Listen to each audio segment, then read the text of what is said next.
Hello again, everyone. Welcome to another Printulian show. I hope everyone is having a fantastic Friday. So today it's just going to be me. We're going to be discussing some templates, some design templates, and also just answering some basic design questions that we've been getting a lot. So it's going to be a super chilled video, so stick with me if you just want to watch some chill designing, pick up some easy tips to avoid having artwork problems in the future. I guarantee this will be useful, so stick with me. But just before we jump into the video, and today I don't have Alex with me to actually literally jump into the video, so sorry about that. But I just wanted to mention I'm posting this in the comments down below right now. I just want to show this on screen. There we go. Guys, please sign up for updates from our founder, Alex. Basically, in these updates, we send them once a week to your inbox. We include tips, tricks, especially regarding to the industry, what you can do to save more on printing. We also have a lot of promotions that we send and special offers, so please do sign up for that if you want to save some moolah when you're ordering with Printulu. This is your best bet. So click on the link, sign up. It's completely free. We do not spam. We do not use your information for anything else. So please do go check that out. Okay, cool. So let's launch into the video today. And I'm having Friday brain. So guys, if I trip over my words, sorry about that. I'll also have Droplet with me. So if you guys hear any snorts and snuffling, that is why. Okay, so the two templates we're going to be discussing today is firstly notepads. I've actually surprisingly never showed how to design your notepads on these videos before, and they're actually a very popular product. So I think that's quite useful.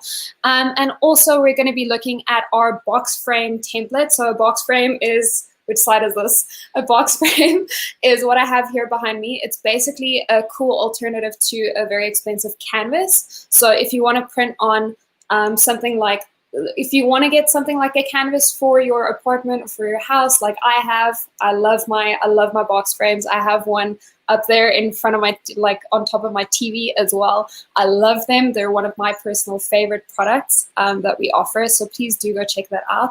But we're going to quickly discuss the actual templates today as well. So cool. I'm going to share my screen with you guys, and then we can have a look at this.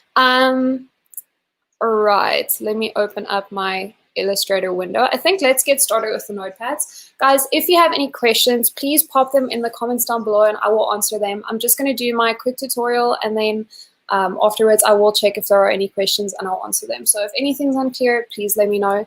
We're going to be working in Adobe Illustrator today. As I've mentioned many times before, Adobe Illustrator is the best go-to software to use when you're designing for print because it is a vector format software.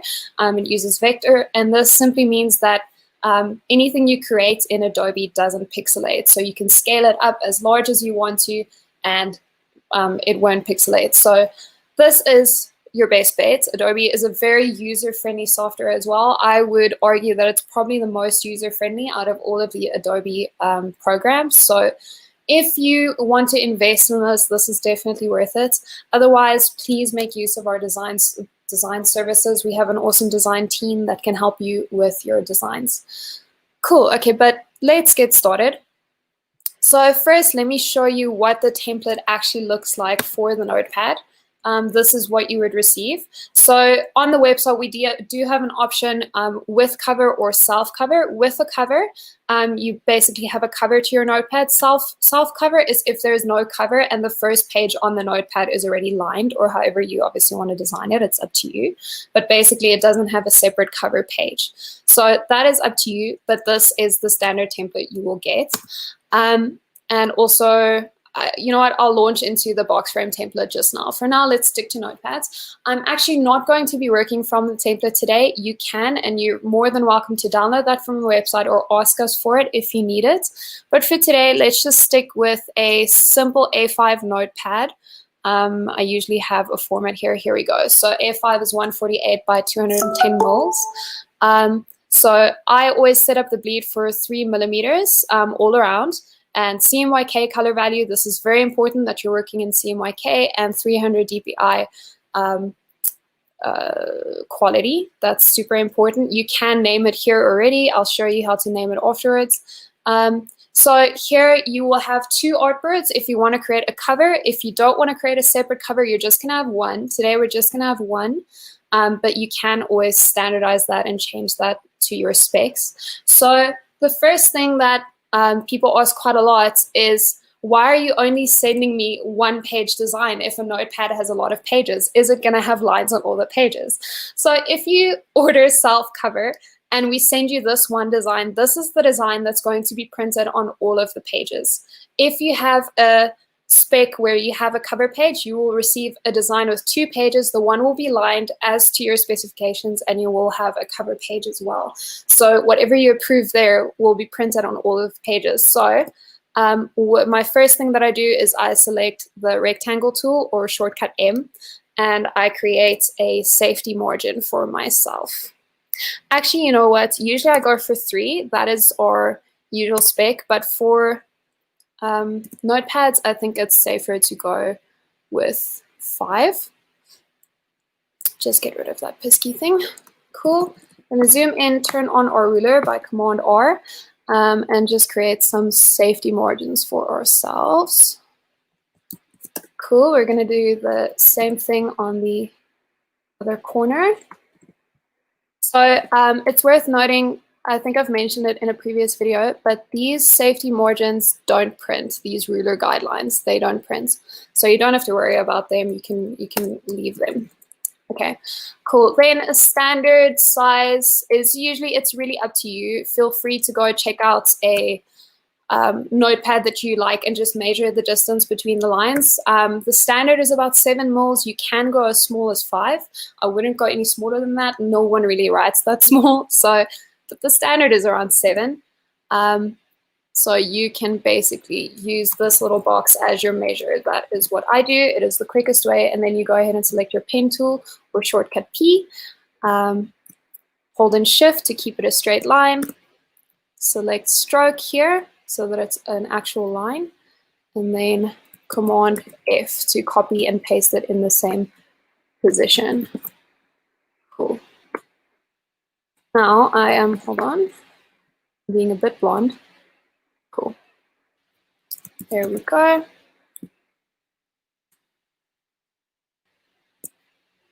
So you basically just repeat this process to make sure. You'll see these pink little guides that pop up in the middle and on the sides there. It shows you that it is equal. So Illustrator is quite handy for that. It does have these little guides. You can enable or disable them. I think it's here in view. Yeah, here you go. Hide or unlock, make clear. So you have a lot of options there, which is quite useful. Let's just continue this. I am working a little slowly right now. Usually this goes a bit quicker because I have a mouse. I'm not used to working with the trackpad. I think my fellow designers will understand. Cool. So this seems a little tedious, but once it's set up, it's pretty much set up and it's sorted. So I think we'll have space for about this much more. Cool. Okay. So there's your notepad with your lines. That's the basic format. You can change the stroke width. I like to go for a thinner stroke so that it's not so thick and garish looking. And I like to cap it with a round point so that it's not as harsh. But that's also, again, entirely up to you. Depending on your brand standard guidelines, you can change the coloring. A light gray is usually pretty subtle. There you go. And then obviously you will include your logo here. Let's just say logo. I think I've been using this font quite a bit on tutorials, so let's stick with that. Oh, so creative. There we go. Center that. Okay, so that's entirely up to you. And then what you can also do, I'm not going to explain every little step, but I will mention the most important things, which you can also do, obviously. Just make that a nice pink or something. I'm feeling pink today. Is create a watermark. Some people do prefer that, arranged center back, so that means your lines are at the top, as you can see. Cool. Let's just use the same coloring here. And then you can always obviously I would recommend you keep your guides on. Sorry, to hide and show it is Command colon. So there we go. Any details or logos you're adding here, it is based, look, normally the safety margin is 3 mils, so I know that this peeking out over there is okay, but generally it is based to stick within the safety margin. So if you have your contact details here, let's say contact details, blah, blah, blah. Hey, it's Friday, guys. Okay, let's just make this a bit smaller. Again, I would never go smaller than 8 minimum on these, including business cards. All of your designs never go smaller than 8 points. Standard is 9 or bigger. You will notice that 11 tends to be quite big on such a small format. So it really depends on you and what you like, but generally I wouldn't go any bigger or smaller than that. All right, that's actually going to change the size now. Let's go with 11. There we go. Okay, so that's your basic setup, right? Not like super detailed or anything, but that's basically how to set it up. Now, before you want to save, okay, so I've mentioned this before, but I didn't really go into detail. What I always do is before I embed any of my fonts, because I want to keep it editable, right? If I want to edit contact details later, I save an open copy, so an open file basically. That's an Illustrator file, and you can edit it again in Illustrator without the text being converted to shapes. So before you do any of that, I would always recommend saving a Notepad open file. There we go. You can name that depending on how you want to name it. And then you always have that backup file. And then for print purposes, you always want to make sure that any of your text is already created outlined, so that embeds the text into shapes. That means basically you don't, I actually just want to make this pink. I'm messing around now, sorry guys. But it basically means that you don't, there's no risk of the text actually falling off when you're printing it. Then you want to go ahead and save that file as a PDF. I usually send files as different revision numbers, so that's how you will receive your design if I send it.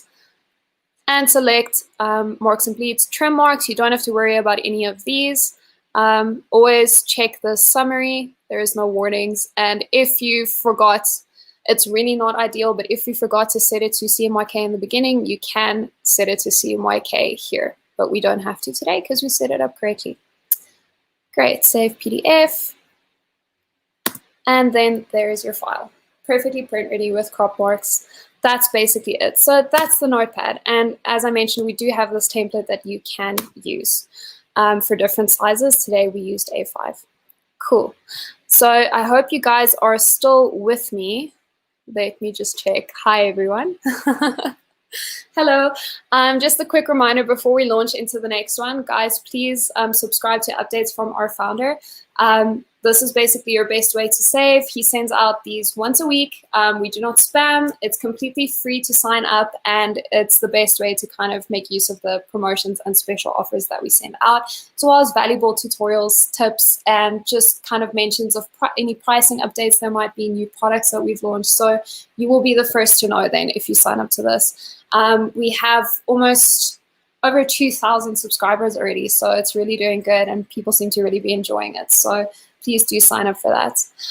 All right, cool. So as I mentioned, we're going to launch into the box frame template now. So this, sorry, it's reversed, so I get super confused, but this is the box frame. So let me share my screen again. All right, cool. So this is the template. I just stuck to A4 today, but you'll see on the website we do have a lot of sizes. The one behind me is A1. You can go bigger. I think we have up to A0, which is quite large. So it's really up to you.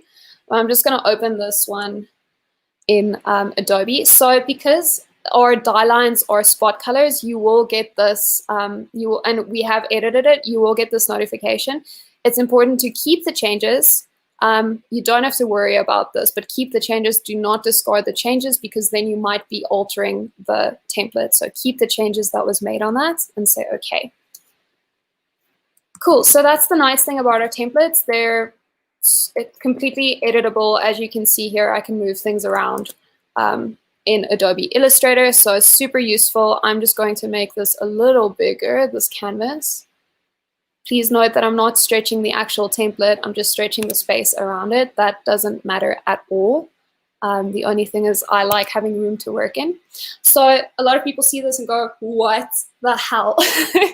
Okay, so the best thing that I could say, so I think the biggest question we get here is how to make sure that your artwork, so obviously most of the time you would like to print a photo, right, which isn't vector. Photos are always raster, so therein lies an unfortunate possibility of it pixelating. So how do you make sure that it doesn't pixelate? And my answer to that is to go to one of these awesome websites with copyright-free imagery. It's completely free to download. I've looked for an elephant here. I'm like, I know my coworkers are laughing at me right now. Like, I am obsessed with elephants to an unhealthy degree. I think they're so awesome. But let's use one of these as an example, right? Let's go for this one. This is quite pretty. You want to make sure that you don't select it and say save image as. You want to make sure that you use the actual download option here. Simply because if you save it as, it kind of saves the thumbnail, which you're seeing here. So it's a lot smaller than it would if you're downloading the actual file. So especially if you're designing for super large format like A0, you want to make absolutely sure that you're downloading it at its largest. Another cool website that I adore, and their images are huge, their images are great to use for large format, is Unsplash. You can use the search functionality here to, let's say, elephant. Search for different images. And as you can see, the images are awesome. They don't look like typical stock imagery. And again, always use the actual download functionality here. So that's your base bait. Honestly, it's as simple as that to make sure that you don't have, I just want to open this in Finder. Move that over to that file there. There we go. So you want to make sure that you use high resolution imagery from the beginning. Otherwise, you are going to have pixelation, especially if you're working with a large format file. Then we're going to go ahead and import this image, place it there, just zoom out so we can see it. So you can see how large this is. This is an A4 canvas or A4 box frame. And this is the image that we downloaded. So there is no way that if you're now going to scale this down, that it's going to pixelate. The only risk you run is if you want to enlarge this even more, then it will pixelate. So you're always much better off scaling down. Just zoom in a little bit so we can see what we're doing. Okay, then I'm gonna go ahead and send this to back so that the die lines are on top of it, so I can see what I'm doing. So people often ask, where in the template does the image need to go? I always just make sure it goes at the very least to the second line. But I mean, if you want to be safe, just let it overlap everywhere. But if you don't really have room or the image isn't large enough, then I would say to the second line is probably your best bet. I'm just going to make sure. I always leave a bit of bleed on the sides here. Do you see it's the image is overlapping? It's not ending right on the edge of the thing here. So that's pretty much it, right? I'm not going to go into like super designy mode. I think that's really beautiful if you want to print that and it's not going to pixelate at all. That's super high quality, really nice. Then all you do is you save that. I don't want to save this over the template, so let's say A4 elephants PDF. Again, you can save it as an open file if you think that's better. With this, you don't need trim marks, but let's leave it on in any case. But you don't actually need trim marks because it's going to be cut on the edge of this template. It's not going to be cut on the edge of the canvas. So trim marks typically will sit outside of your canvas area. So you actually don't need it, but it's a good habit to just always have it on in any case if you're designing for print. Cool, just saving that out. It is a big image, so it is going to be probably a large file. Let's see.